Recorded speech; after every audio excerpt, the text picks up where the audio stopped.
तपस्या कीती टुटते तपस्या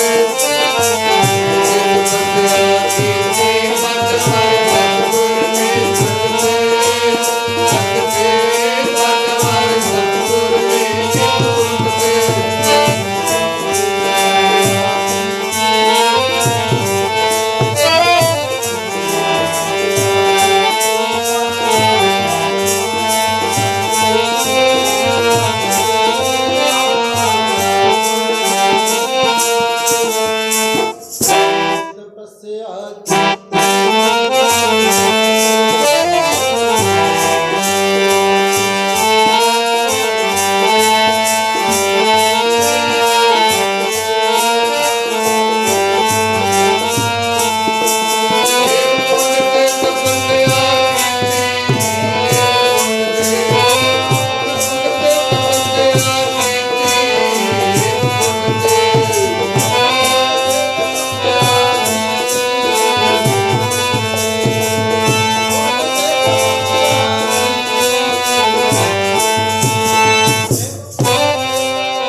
गुरु कलगीधर पातशाह महाराज कहते सी तप कीता। देखो सारा दृश दस दिता अपनी बाणी विच, केड़ा इलाका सी, किथे सी तप कीता। ये महाराज का पिछला जन्म, इदों भी पिछला जन्म है तप वाला, वो अगे जाके दस दे। इत्थे तां महाराज ने कीता तप, पर इस तो पहला भी तप कीता।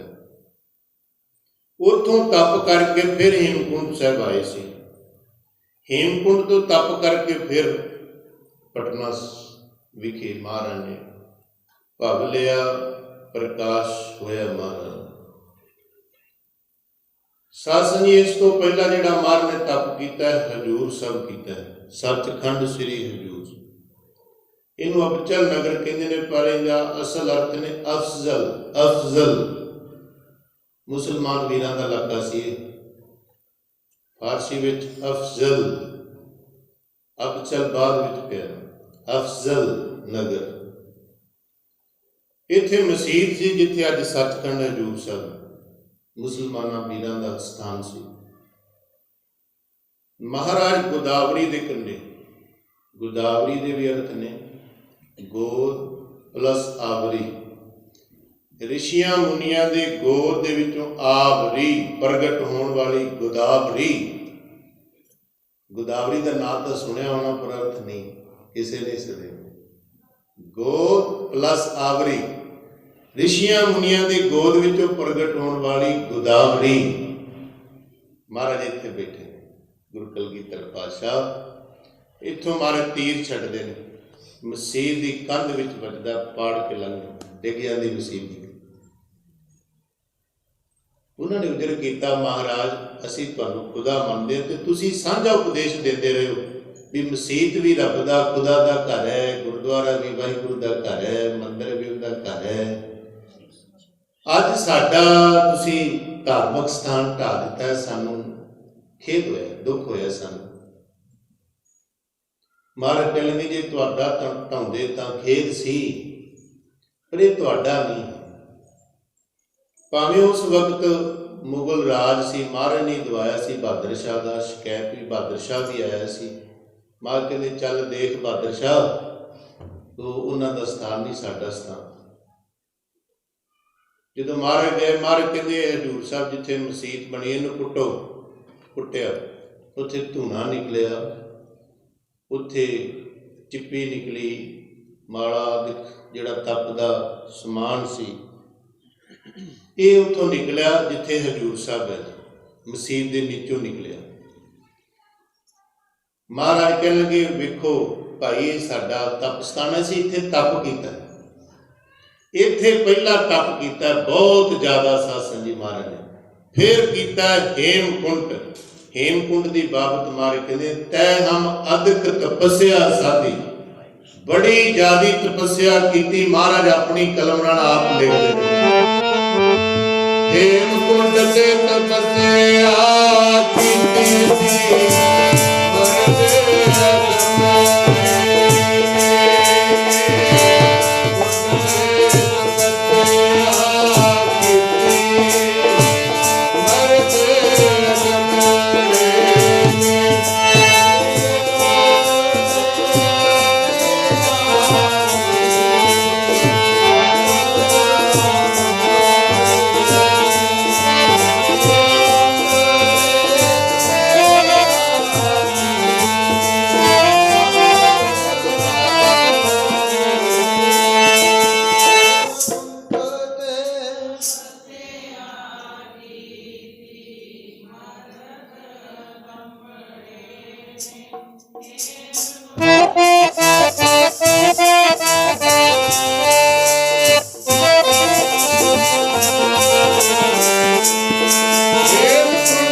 विचार रहे सी असीं उन्हें लिखिया है सतयुग महाराज बैठे हेमकुंड सतयुग सतयुग सारा लंघिया, त्रेता सारा लंघिया, द्वापर सारा लंघिया, कलयुग दे कई हजार साल लिखे सी उन्हें इतिहासकार ने भी कई हजार साल लंघ गए सी। इस तरह भी कुछ दसिया क्योंकि महाराज कलयुग जो ऐन भयानक ते आ गए सी उदों अवतार होया धन गुरु नानक देव महाराज, ताई तो धरती ने पुकार फिर की ना जो पाप सिरत हो गया सी। सच्चे पातशाह इन्ना लम्मा तप किया, वेखो सतयुग की उम्र लखां साल लिखी, लखां साल, फिर अगे त्रेते की किन्नी, दुआपर की किन्नी, कलयुग भी किन्ना लंघ गया। ते इतिहासकारां ने विचार की कहंदे 4.5 युग दे लगभग महाराज ऐ चौंकड़ा मार के ये चीज नूं करन वास्ते पहला अपने आप नूं तैयार किया हजूर साहब, पहला अपने आप नूं तैयार किया। नहीं तो अज ठंड के महीने ने एक दिन बाहर खड़े होकर वेख लो, बर्फ के घर विच रहना बिना गर्म कपड़े तो वो भी इन्ने 4 युग ते आपां एक हफ्ता नहीं बाहर कढ़ सकते।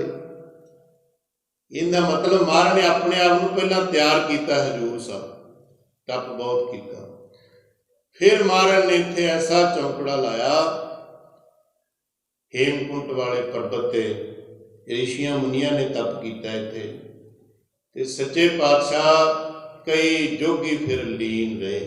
अगे लिखते हैं महाकाल कालका आराधी।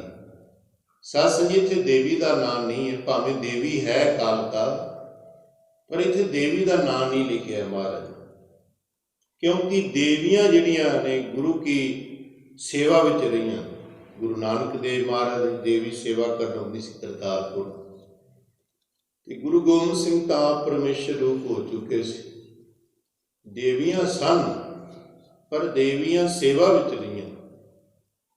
इत्थे महाराज हुण महाकाल शिव जी नूं भी कहिंदे ने, इत्थे शिव जी नूं भी किन्नी किहा, यही तां विचारनयोग गल्लां।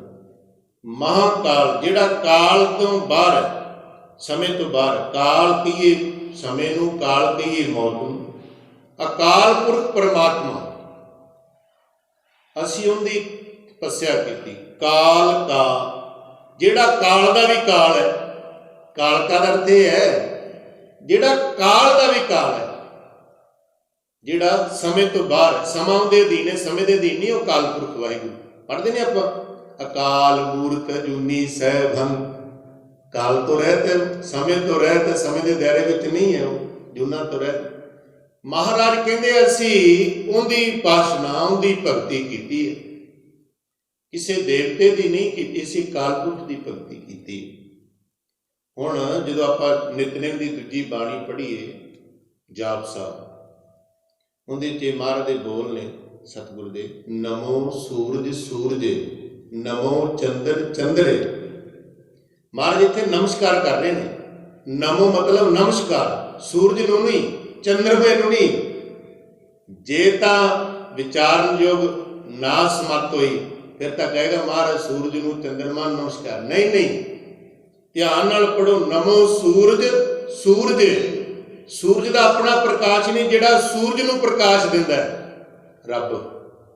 नमो चंद्र चंद्रे, चंद्रमा तो अपना प्रकाश नहीं, जिहड़ा चंद्रमा नूं प्रकाश दिंदा है, जिहड़ा सूरज नूं प्रकाश दिंदा है, जिहड़ा चंद्रमा नूं प्रकाश दिंदा है। गुरु गोबिंद सिंह महाराज कहंदे साडी उहनूं नमस्कार है। नमस्कार तिस ही को हमारी सकल प्रजा जिन्हें आप सवारी। विचारनयोग ने बाणी दे बोल महाराज। सच्चे पातशाह कहंदे तै हम अदक तपस्या साधी महाकाल कालका राधी। कहंदे जदों असीं अकाल पुरख की भगती कर रहे सी ते फिर कहंदे असीं दो तो भगती शुरू कीती सी, भगत ते रब। सिख ते गुरु दो तो शुरू हुंदी है। जदों सिख की भगती पूरी हुंदी है, गुरु च ते सिख च पर जो सिख बचन कहते वो भी सत हो जाता है। शरीर दो हुंदे ने, जिवें भाई लखू होए, भाई पुराणा होए, बाबा बिधि चंद होए, बड़े गुरसिख होए गुरु इतिहास। शरीर दो होए सी उन्हां दे, पर जो बचन कहते सी वो सत हो जाता सी, चलदा सी। महाराज भी नहीं मोड़ते सी। महाराज कहते ए विद करत तपस्या भयो, दवै ते एक रूप हवै गयो। कहते ऐसी अवस्था साडी बन गई, भगती करते करते रब च ते साडे च फर्क ही नहीं रहा। दवै दो तो एक रूप हवै गयो, एक रूप बन गए सी, अकाल पुरख का रूप। अकाल पुरख ही विच समा गए। महाराज आप कर कहते ने, हुण लिखते ने पटना शहर बारे अगे, वो तो दसता पिछला जन्म गुरु कलगीधर पातशाह महाराज। इधर कहते ने तात मात मुर अलख अराधा, बहुविध जोग साधना साधा, तिन जो करी अलख की सेवा, ताते प्रसन्न भये गुरुदेवा। अपने माता पिता पर कहते ने माता गुजर कौर जी गुरु तेग बहादुर महाराज बारे लिखते हैं। महाराज देखो जे किसी प्रोफैसर इतिहासकार ने लिखिया होंदा आपां कहंदे नहीं जी असीं नहीं मानते, पर हुण 10वें पातशाह अपनी कलम नाल आप लिख रहे हैं। कहते साडी माता ने साडे पिता ने बड़ा तप किया। साध संगत जी पिछला तो पता नहीं किन्ना कु तप है। माता गुजर कौर का तप बाबे बकाले 26 साल 9 महीने 13 दिन महाराज की माता का तप है। जो महाराज भोरे विच सी ना, किते शाम सवेरे महाराज निकलते हैं, टहलते हैं महाराज, नहीं तो महाराज अंदर ही बैठे रहते। साध संगत माता गुजर कौर जी डंडा फड़ के दरवाजे अगे पहरे नाले वाहिगुरू वाहिगुरू 26 ਸਾਲ ਦਾ ਤਪ। ਇੱਕ ਵਾਰੀ ਵੀ ਨਹੀਂ ਮੂੰਹ ਕਿਹਾ। ਵਿਆਹ ਹੋਏ ਨੂੰ 29 ਸਾਲ ਦੇ ਲਗਭਗ ਸਮਾਂ ਹੋ ਗਿਆ ਸੀ, ਪਰ ਸੰਤਾਨ ਨਹੀਂ ਕਰ ਰਹੀ ਸੀ। 29 ਸਾਲ ਗੁਰੂ ਗੋਬਿੰਦ ਸਿੰਘ ਮਹਾਰਾਜ 30 ਸਾਲ ਬਾਅਦ ਮਾਤਾ ਗੁਜਰ ਕੌਰ ਦੇ ਘਰ ਆਏ ਨੇ। 30 ਸਾਲ ਹੋ ਗਏ ਸੀ ਵਿਆਹ ਨੂੰ ਮਾਤਾ ਗੁਜਰ ਕੌਰ ਨੂੰ। ਇੰਨਾ ਲੰਮਾ ਸਮਾਂ ਲੰਘ ਗਿਆ ਸੀ।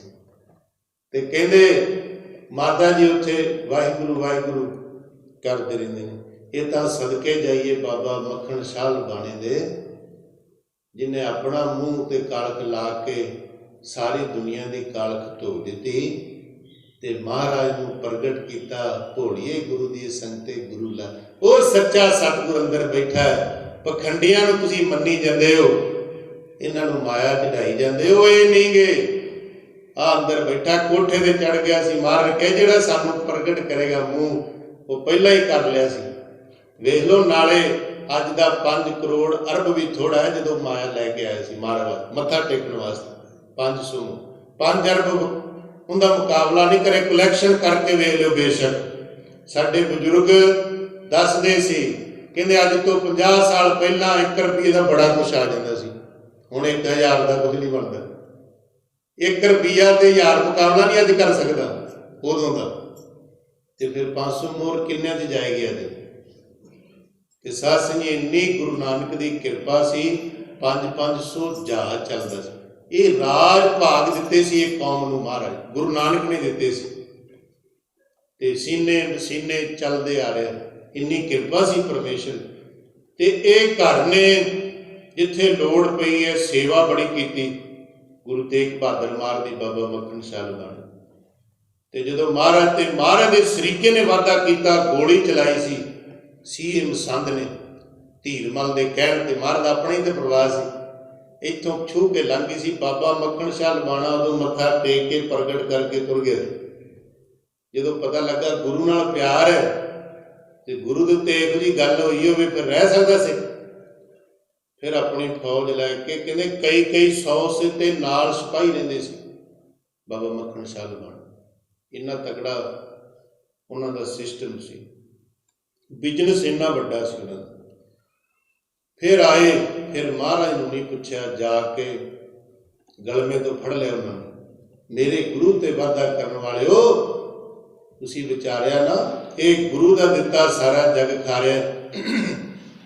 ਕਿਹੜੇ ਭਰਮ ਤੇ ਜਿਓ ਸਾਰਾ ਕੁਝ ਇਕੱਠਾ ਕਰ। ਇਹ ਸੁਣਿਆ ਨਹੀਂ ਹੋਣਾ ਤੁਸੀਂ ਬਾਬਾ ਮੱਖਣ ਸ਼ਾਹ ਦਾ ਸਾਰਾ ਸਮਾਨ ਇਕੱਠਾ ਕਰਕੇ ਵਿੱਚੇ ਗੁਰੂ ਗ੍ਰੰਥ ਸਾਹਿਬ ਮਹਾਰਾਜ ਦਾ ਪਹਿਲਾ ਸਰੂਪ ਵੀ ਲੈ ਗਏ ਸੀ। ਤੇ ਬਾਬਾ ਮੱਖਣ ਸ਼ਾਹ ਲੁਬਾਣਾ ਲੈ ਕੇ ਆਏ ਵਾਪਸ। ਮਹਾਰਾਜ ਕਹਿਣ ਲੱਗੇ ਆਪਣੇ ਤੇ ਉਹਨਾਂ 'ਚ ਫਰਕ ਨਹੀਂ ਰਿਹਾ। ਬਾਬਾ ਮੱਖਣ ਸ਼ਾਹ ਲੁਬਾਣੇ ਨੂੰ ਕਹਿੰਦੇ ਭਾਈ ਦੇਖ, ਅਕਾਲ ਪੁਰਖ ਦਾ ਸਾਰਾ ਕੁਝ ਦਿੱਤਾ, ਆਪਾਂ ਨੂੰ ਇਹਨਾਂ ਵਸਤੂਆਂ ਨਾਲ ਕੋਈ ਸਨੇਹ ਨਹੀਂ ਹੈ, ਦੇ ਦਿਓ ਉਹਨਾਂ ਨੂੰ ਵਸਤੂਆਂ। ਕੋਈ ਨਹੀਂ। ਮਹਾਰਾਜ ਸਿੱਖ ਬਰਦਾਸ਼ਤ ਨਹੀਂ ਕਰ ਸਕਦਾ ਜਦੋਂ ਗੁਰੂ ਤੇ ਇੰਨਾ ਕੁਛ ਹੁੰਦਾ ਹੋਵੇ, ਸਿੱਖ ਦੇ ਗੁਰੂ। ਇਸ ਕਰਕੇ ਸਾਧ ਸੰਗਤ ਜੀ, ਇੱਥੇ ਬਾਬੇ ਬਕਾਲੇ ਗੁਰੂ ਤੇਗ ਬਹਾਦਰ ਮਹਾਰਾਜ ਰਹਿੰਦੇ ਨੇ। ਕਈ ਸਾਲ ਲੰਘੇ ਮਹਾਰਾਜ ਨੂੰ ਇਸ ਤਰ੍ਹਾਂ ਹੀ ਬੰਦਗੀ ਕਰਦਿਆਂ ਨੂੰ। ਤੇ ਮਹਾਰਾਜ ਲਿਖਦੇ ਨੇ ਆਪਣੀ ਕਲਮ ਨਾਲ, ਗੁਰੂ ਗੋਬਿੰਦ ਸਿੰਘ ਤਾਤ ਮਾਤ ਮੁਰ ਅਲਖ ਰੱਦ, ਅਕਾਲ ਪੁਰਖ ਦੀ ਰੱਦ ਨਾ ਕੀਤੀ। ਬਹੁ ਵਿਦ ਜੋਗ ਸਾਧਨਾ ਸਾਧਾ, ਬੜੀ ਸਾਧਨਾ ਕੀਤੀ ਮਾਤਾ ਗੁਜਰ ਕੌਰ ਗੁਰੂ ਤੇਗ ਬਹਾਦਰ ਮਹਾਰਾਜ ਨੇ। ਤੇ ਕਹਿੰਦੇ ਤਿੰਨ ਜੋ ਕਰੀ ਲੱਖ ਕੀ ਸੇਵਾ, ਤਾਤੇ ਪ੍ਰਸੰਨ ਭਏ ਗੁਰੂ। ਅਕਾਲ ਪੁਰਖ ਖੁਸ਼ ਹੋਇਆ ਮੇਰੀ ਮਾਤਾ ਤੇ ਮੇਰੇ ਪਿਤਾ ਤੇ। ਤਿੰਨ ਜੋ ਕਰੀ ਲੱਖ ਕੀ ਸੇਵਾ, ਤਾਤੇ ਪ੍ਰਸੰਨ ਭਏ ਗੁਰਦੇਵਾ। ਕਹਿੰਦੇ ਜਦੋਂ ਪ੍ਰਸੰਨ ਹੋਇਆ ਅਕਾਲ ਪੁਰਖ, ਕਹਿੰਦਾ ਹੁਣ ਮੈਂ ਆਪ ਆਵਾਂਗਾ ਤੁਹਾਡੇ ਘਰ ਪੁੱਤਰ ਦੇ ਰੂਪ ਵਿੱਚ, ਦੁਨੀਆ ਦਾ ਆ ਕੇ ਭਲਾ ਕਰਾਂਗਾ, ਜ਼ੁਲਮ ਨੂੰ ਖਤਮ ਕਰਾਂਗਾ। 2 ਧਰਮਾਂ ਤੋਂ ਇੱਕ ਧਰਮ ਹੋਰ ਮਤ ਚੱਲੇਗਾ, ਜਿਹੜਾ ਖਾਲਸ ਰੂਪ, ਜਿਹਦੇ ਵਿੱਚ ਕੋਈ ਬੇਈਮਾਨੀ ਧੋਖਾ ਨਹੀਂ ਹੋਏਗਾ, ਜਿਹਦੇ ਵਾਸਤੇ ਸਾਰੇ ਬਰਾਬਰ ਹੋਣਗੇ। ਐਡ ਆ ਰਹੀ ਸੀ ਭਾਈ ਰਵੀ ਸਿੰਘ ਖਾਲਸਾ ਐਡ ਵਾਲੇ, ਕਹਿੰਦਾ ਅਸੀਂ ਇਨਸਾਨੀਅਤ ਨਾਤੇ ਗੁਰੂ ਦੇ ਦੱਸੇ ਮਾਰਗ ਤੇ ਆ ਰਹੇ, ਨਾ ਕਿ ਵੀ ਸਿੱਖਾਂ ਦਾ ਇੱਥੇ ਮੋਰਚਾ ਹੈ। ਇਹ ਮੁੱਖ ਰੱਖ ਕੇ ਨਹੀਂ ਆ ਰਹੇ ਵੀ ਸਿੱਖਾਂ ਦਾ ਮੋਰਚਾ ਹੈ, ਨਹੀਂ। ਇਹ ਕਿਸਾਨੀ ਮੋਰਚਾ ਭਾਵੇਂ ਇਨਸਾਨੀਅਤ ਦੇ ਨਾਤੇ ਹੈ। ਅਸੀਂ ਜਿੱਥੇ ਵੀ ਕਿਸੇ, ਭਾਵੇਂ ਮੁਸਲਮਾਨ ਵੀਰ, ਭਾਵੇਂ ਕਿਸੇ ਧਰਮ ਦੇ, ਜਦੋਂ ਉਹਨਾਂ ਤੇ ਆ ਬਣੀ ਦੁੱਖ ਦਾ ਸਮਾਂ ਬਣਿਆ, ਅਸੀਂ ਖੜੇ ਹਾਂ, ਅਸੀਂ ਇਨਸਾਨੀਅਤ ਨਾਲ ਤੇ ਆ ਕੇ ਅੱਜ ਵੀ ਇੱਥੇ ਖੜੇ ਹਾਂ ਕਿ ਗੁਰੂ ਗੋਬਿੰਦ ਸਿੰਘ ਮਹਾਰਾਜ ਨੇ ਇਹ ਸਿਖਾਇਆ ਭਲਾ ਕਰਨਾ। ਇਸ ਕਰਕੇ ਖਾਲਸੇ ਦਾ ਮਤਲਬ ਇਹੀ ਹੈ। ਮਹਾਰਾਜ ਕਹਿੰਦੇ ਇਹ ਵੀ ਚੱਲੇਗਾ। ਅਕਾਲ ਪੁਰਖ ਦਾ ਹੁਕਮ ਹੋਇਆ ਇੱਧਰ, ਜਦੋਂ ਅਕਾਲ ਪੁਰਖ ਪ੍ਰਸੰਨ ਹੋ ਗਿਆ ਮਾਤਾ ਗੁਜਰ ਕੌਰ ਤੇ ਗੁਰੂ ਤੇਗ ਬਹਾਦਰ ਮਹਾਰਾਜ, ਕਹਿੰਦੇ ਫਿਰ ਲਿਖਦੇ ਨੇ ਮਹਾਰਾਜ, ਤਿੰਨ ਪ੍ਰਭ ਜਬ ਆਇਸ ਮੋਹਿ ਦਿਆ ਤਬ ਹਮ ਜਨਮ ਕਲੂ ਮੈਂ ਲਿਆ। ਗੁਰੂ ਗੋਬਿੰਦ ਸਿੰਘ ਮਹਾਰਾਜ ਕਹਿੰਦੇ ਫਿਰ ਅਕਾਲ ਪੁਰਖ ਨੇ ਹੁਕਮ ਕਰਤਾ ਵੀ ਹੁਣ ਤੁਸੀਂ ਅਵਤਾਰ ਕਰ, ਪ੍ਰਕਾਸ਼ ਲਓ ਦੁਨੀਆ ਤੇ, ਸਾਨੂੰ ਹੁਕਮ ਕਰ ਦਿੱਤਾ। ਫਿਰ ਸਾਡਾ ਆਉਣਾ ਹੋਇਆ ਤੇ ਮਹਾਰਾਜ ਕਹਿੰਦੇ ਨੇ, ਚਿਤ ਨਾ ਪਿਓ ਹਮਰੋ ਆਵਣ ਕਹਿ ਚੁੱਪੀ ਰਹੀ ਸੁਰਤ ਪ੍ਰਭ ਚਰਨਨ ਮੈਂ। ਕਹਿੰਦੇ ਸਾਡੀ ਇੰਨੀ ਪ੍ਰੀਤ ਲੱਗੀ ਹੋਈ ਸੀ ਨਾ ਸਿਮਰਨ ਵਿੱਚ, ਸਾਡਾ ਜੀ ਨਹੀਂ ਕਰਦਾ ਸੀ ਆਉਣ ਨੂੰ ਵੀ ਹੋਰ ਭਗਤੀ ਕਰੀ ਜਾਈ, ਸੁਰਤ ਜੁੜੀ ਹੋਈ ਸੀ। ਪਰ ਹੁਣ ਅਕਾਲ ਪੁਰਖ ਦਾ ਹੁਕਮ ਸੀ, ਨਾ ਮੋੜ ਸੀ, ਜਾਣਾ ਪੈਣਾ ਸੀ ਜਿਵੇਂ ਉਹਨਾਂ ਦੀ ਸੇਵਾ। ਜਿਉਂ ਤਿਉਂ ਪ੍ਰਭ ਹਮਕੋ ਸਮਝਾਇਓ, ਸਾਨੂੰ ਸਮਝਾਇਆ, ਇਮ ਕਹਿ ਕੇ ਲੋਕ ਪਠਾਇਓ, ਸਾਨੂੰ ਇਹ ਕਹਿ ਕੇ ਇਹ ਇੱਥੇ ਦੁਨੀਆ ਤੇ ਭੇਜਿਆ। ਅਕਾਲ ਪੁਰਖ ਦਾ ਹੁਕਮ ਹੋਇਆ ਤੇ ਕਹਿਣ ਲੱਗੇ ਫਿਰ ਅਸੀਂ ਇਹ ਦੁਨੀਆ ਤੇ ਆਏ। ਇੱਧਰ ਕਹਿੰਦੇ ਸੱਚੇ ਪਾਤਸ਼ਾਹ ਗੁਰੂ ਗੋਬਿੰਦ ਸਿੰਘ ਮਹਾਰਾਜ ਕਹਿੰਦੇ, ਅਕਾਲ ਪੁਰਖ ਕਹਿੰਦਾ, ਮੈਂ ਆਪਣਾ ਸੁਤ ਤੋਹੇ ਨਿਵਾਜਾ ਪੰਥ ਪਰਚੁਰ ਕਰਬੇ ਕੋ ਸਾਜਰ।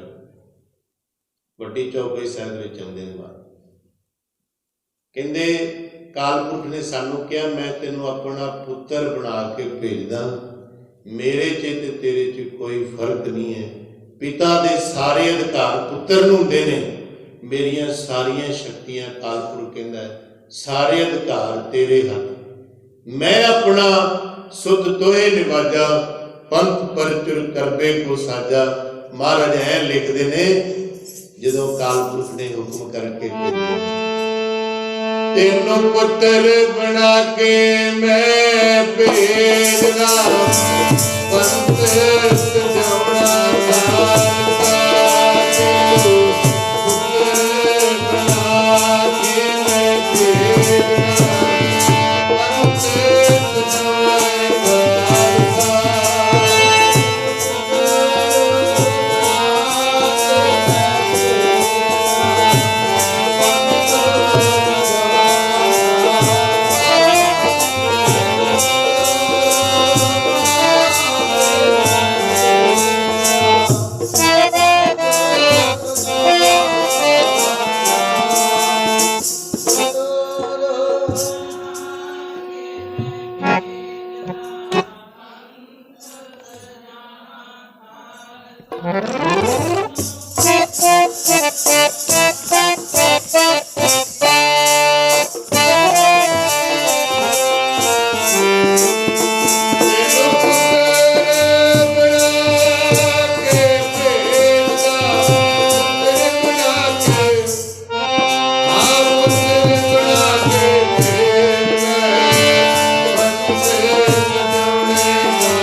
ਪੰਥ ਚਲਾਉਣਾ। ਸੋ ਅੱਗੇ ਅਕਾਲ ਪੁਰਖ ਦੇ ਅੱਗੇ ਹੱਥ ਜੋੜ ਲਏ। ਗੁਰੂ ਗੋਬਿੰਦ ਸਿੰਘ ਅੱਗੇ ਜਵਾਬ ਲਿਖਦੇ ਨੇ, ਜਦੋਂ ਅਕਾਲ ਪੁਰਖ ਨੇ ਮੈਨੂੰ ਐ ਕਿਹਾ ਨਾ, ਮੈਂ ਅਕਾਲ ਪੁਰਖ ਅੱਗੇ ਹੱਥ ਜੋੜ ਠਾਂਡ ਪਿਓ ਮੈਂ ਜੋਰ ਕਰ, ਬਚਨ ਕਹਾਂ ਸਿਰ ਨਿਆਏ, पंथ चलै तब जगत में, जब तुम करो सहाय।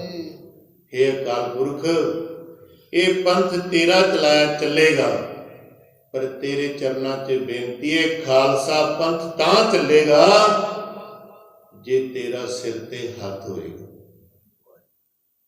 संतां ने दस्या सी मौजूदा सरकार नूं भी खालसा पंथ कहंदे नहीं हिंदुआं चों निकलिया, कहते नहीं तेरी भुल है, मौके दी ये सरकारे भुल है तेरी। खालसा प्रगट होया अकाल पुरख की मौज नाल, खालसा प्रगटे हो परमात्म की मौज, अकाल पुरख का पुरना होया मैं अपना पंथ सजाउणा दुनिया ते, अकाल दा पंथ, अकाल काल पुरख का खालसा पंथ, ये काल पुरख ने चलाया, इनू कोई दबा नहीं सकता, इनू कोई खत्म नहीं कर सकता। जिन्ना इहदे ते वाधा होएगा उन्ना ही ज़्यादा फैलेगा। सानू तां 2% कह के ढा दिंदे ने। साध संगत जी 2% सिख होण, दुनिया ते छाए होण, परोपकार इन्ने शहादतां 93% इंदियां, 93% दुनिया में हुण तक सब तो। पर एक गल है विचारनयोग, आटे विच लूण किन्ना पाया जाता है? थोड़ा। जे 2% ने ना इन्हां दी जय जयकारी है, फिर लूण का प्रमाण है थोड़ा ही दूर। जे अपनी आई ते कीड़ी आ जाए, कीड़ी हाथी नूं वक्त पा देंदी सासा जी, वक्त। जे खालसा 2% अपनी आई ते आए, मौके नूं समय नूं वक्त पा के रख देंदा। पर सहनशीलता भी दिती महाराज, नहीं निर्वाई रखनी है, भलाई करना है, भलाई करना है। पर जदों आखे कुछ नहीं, फिर कीड़ी भी मात पा देंदी हाथी नूं। ये काल पुरख का सज है। गुरु गोबिंद सिंह महाराज कहते, हे काल पुरख ठांड पियो मैं जोर कर, बचन का सिर न्याय, पंथ चलै तब जगत में, तां चलना है जग विच पंथ, जे तू सहायता करेगा हर वेले, इहदे ते हथ रखेगा, ये खालसा तेरा है।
इस तरह महाराज कहते साडे वार्तालाप हुई अकाल पुरख नाल ते अगे कहते ने पटना साहिब बारे अगे लिखते हैं सच्चे पातशाह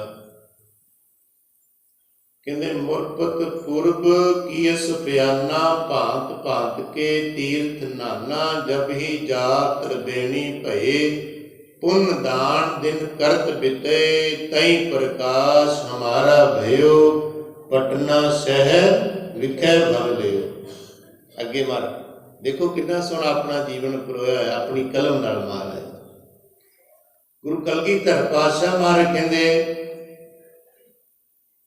फिर साडा आगमन होया वो इतिहास का पक्ष इस तरह है जिहड़ी गुरु तेग बहादुर महाराज की माता सी ना माता नानकी गुरु हरगोबिंद महाराज के महल 10वें पातशाह की दादी 10वें पातशाह दादी ने बचन याद कराए लाल जिहड़े बचन होए सी बड़ा सूरबीर बड़ा योधा घर विच आउणा वो कदों आउणा है 29 साल हो गए ने विआह होए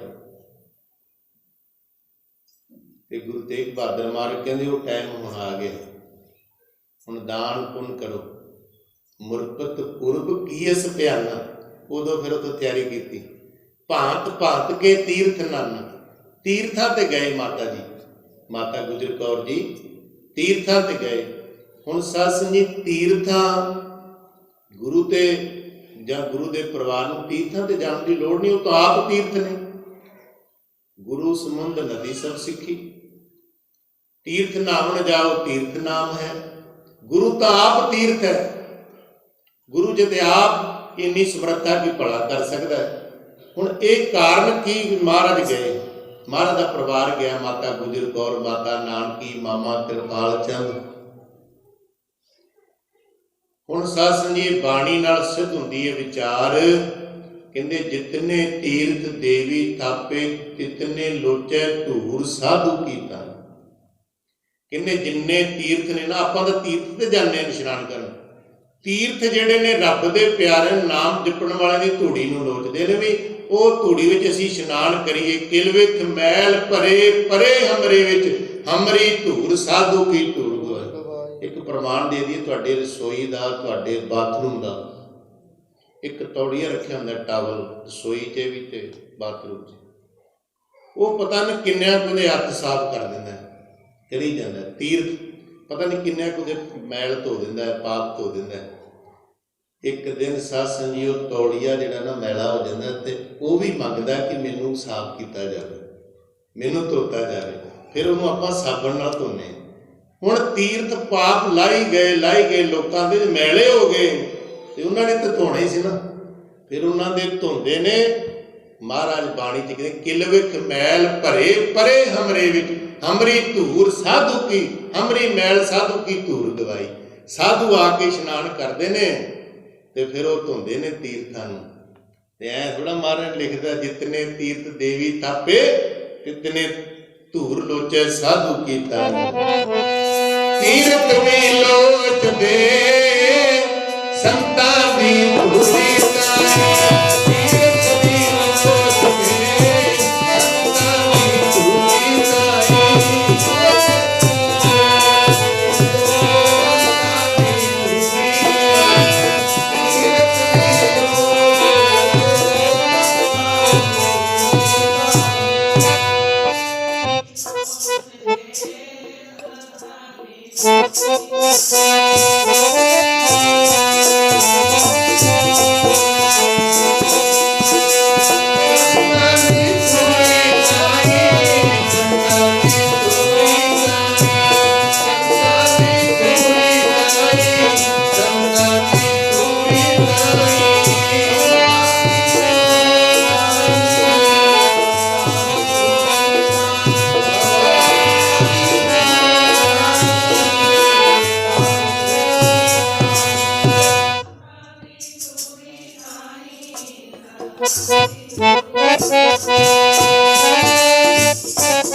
तीर्थ भी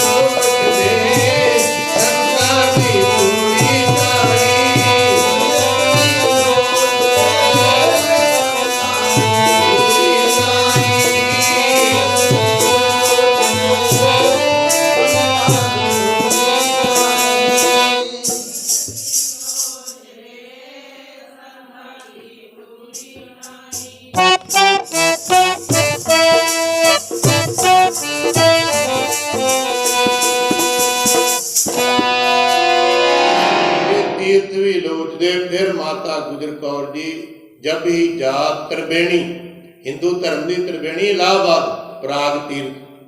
ਅੱਜ ਮਾਘ ਦਾ ਮਹੀਨਾ ਕੁ ਦਿਨ ਪਹਿਲਾਂ ਚੜਿਆ ਸੀ ਨਾ, ਹਿੰਦੂ ਸ਼ਾਸਤਰਾਂ ਦੁਆਰਾ ਬੜਾ ਮਹਾਨ